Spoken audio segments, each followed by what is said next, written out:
सरदा भवानी रखा सभा बीच पानी,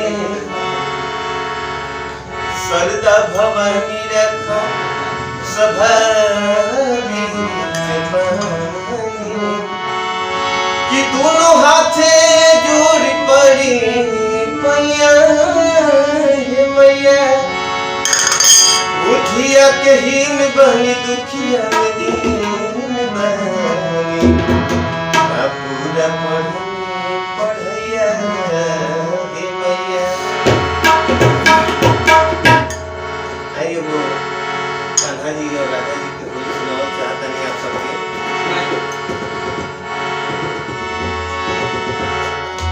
अपने ही रंग में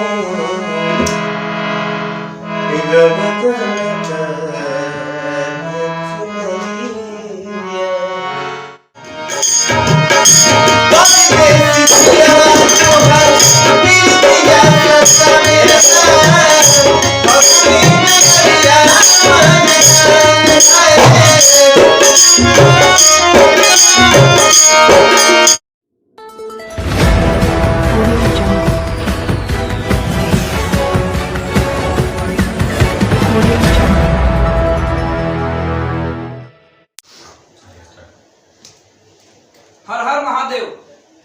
हमनी के पारंपरिक फगुआ जन बाटे ई अलग ही आनंद लावेला, और जितना भी भोजपुरिया समाज बा ई सबसे ज्यादा रम झम के ई पारंपरिक फगुआ के गावेला। लेकिन आज के जौन आधुनिकता के दौर चलता एकरा में विलुप्त होते जा रहा बा हमनी के जौन परंपरा बा। तो ये परंपरा के जीवंत करे खातिर हमनी के एगो छोटा सा प्रयास अपना चैनल के माध्यम से कैले बनी जा, कि जोना में हमनी के भोजपुरी जगत से जितना भी जुड़े कलाकार बाड़े उन लोग के जोड़ के एक पारंपरिक फगुआ के फिर से आगाज करतनी जा। अभी हमारे साथे बाड़े गोरखपुर, उत्तर प्रदेश के गोरखपुर जिला से भोजपुरी के कलाकार अमित मिश्रा, जो कि बहुत ही अच्छा गीत गावेल हैं और अपना क्षेत्र में काफी नाम कमैले बाड़े। तो आई परिचय कराओ तनी इनके साथ में। अमित जी स्वागत है। सबसे पहले बक्सर ऑनलाइन न्यूज की तरफ से जो भी हमारे भैया चाचा चाहे जो भी दर्शक लोग देखा था, श्रोता भगवान सबके गोड़ छू के अमित मिश्रा का प्रणाम बा। और होली के रंग फगुआ के संग कलाकारों के संग आज भैया यहाँ के रखले बनी प्रोग्राम। तो आज सब आप लोगों के विलम्ब न करते हुए कुछ आप लोगों के गीत संगीत के रस दिखाएंगे।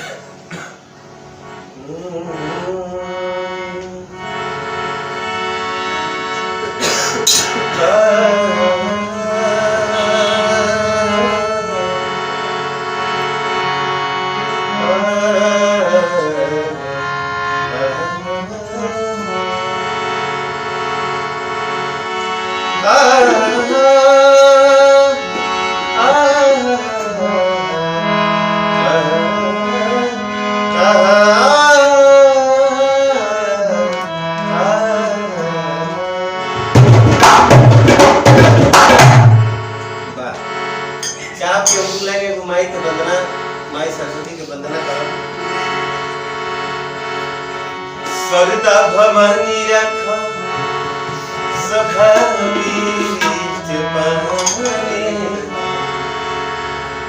सरदा भवानी रखा सभा बीच पानी, कि दोनों हाथे जोड़ पड़ी पैया मैया, उठिया के हीन बनी दुखिया दीन बनी, पूरा पढ़ैया हे मैया। आइए वो कान्हा जी और राधा जी के होली सुनाओ चाहता नहीं आप सबके।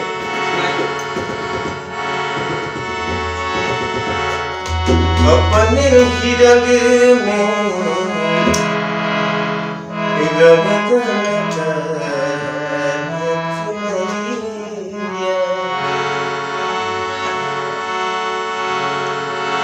अपने ही रंग में रंगदान का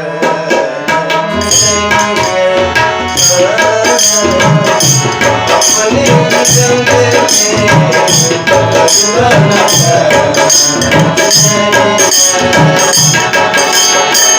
करे न बांग कब हो सपने बचन हो नहीं बात में कोनो दूसर मान हो माने हमें हर सपरिया अपने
अखिया के काजल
बहुत ही बढ़िया मधुर गीत में सब श्रोता के आशीर्वाद है। मधुर बहुत बढ़िया मधुर स्वर बाटे जना से उला भी अपन गीत गईनी हां सबके सभी पब्लिक के आशीर्वाद बा, श्रोता लोगन के आशीर्वाद बा, माई सरस्वती के असीम अनुकंपा बा। एगो और गीत जी बिल्कुल सुनाई आप सबके एगो गीत और हम बोलिए के सुनाओ तनी आप सबके।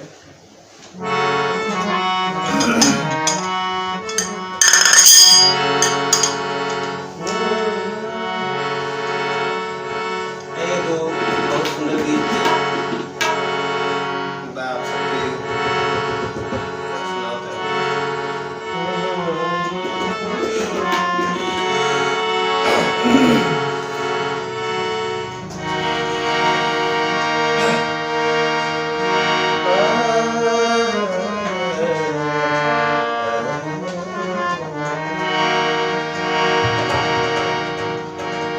पीरा पीतिया के पीर बकैले परदेसी प्रीतम पल पल पहाड़ मियल लागे समैया जियर रहे पिया तोहरा बिना हमर जिंदगी उदास। एगो भाव बा, एगो पत्नी के भाव बा, कह दिया ये पिया बसंती प्यार बहुत दिया फगुनहटा बहुत था, लेकिन तू कहेगा हमारा बिना सब कुछ सुना बा। ये भाव बा गीत में। और की बसंती प्यार बहल सारी सुख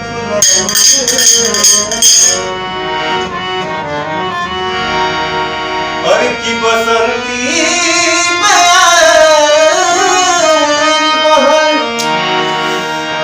हर किसान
गला के जितना भी तारीफ कइल जाए वो कम बा। कैसे कि बहुत सुंदर पवन सिंह के गीत था, एकरा के रुआ हु बहू के आवाज में गबे बनी, बहुत ही मधुर गीत रहल, राहुल बहुत बढ़िया स्वर बा। अब समय के देखते हुए चाहम कि शॉर्टकट में एगो और गीत रउआ सुना दी। चलिए एगो हम आप सबके और सुना देता गीत। दुलारा कह जाला एकरा के। चलिए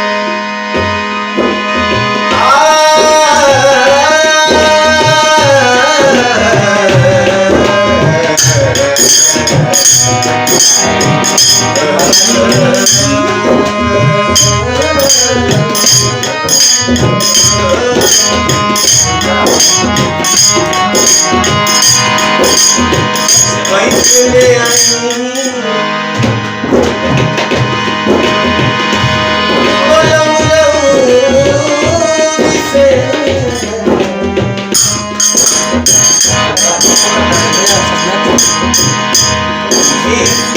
कैसे बलम रउरी कैसे ले आई बलम रउरी से आवत में गले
बहुत बढ़िया गीत संगीत के ई कार्यक्रम रहल हमनी के। बहुत बढ़िया ही अमित जी गनी है गोरखपुर से चल के हमनी के बक्सर के धरती पर आई बनी।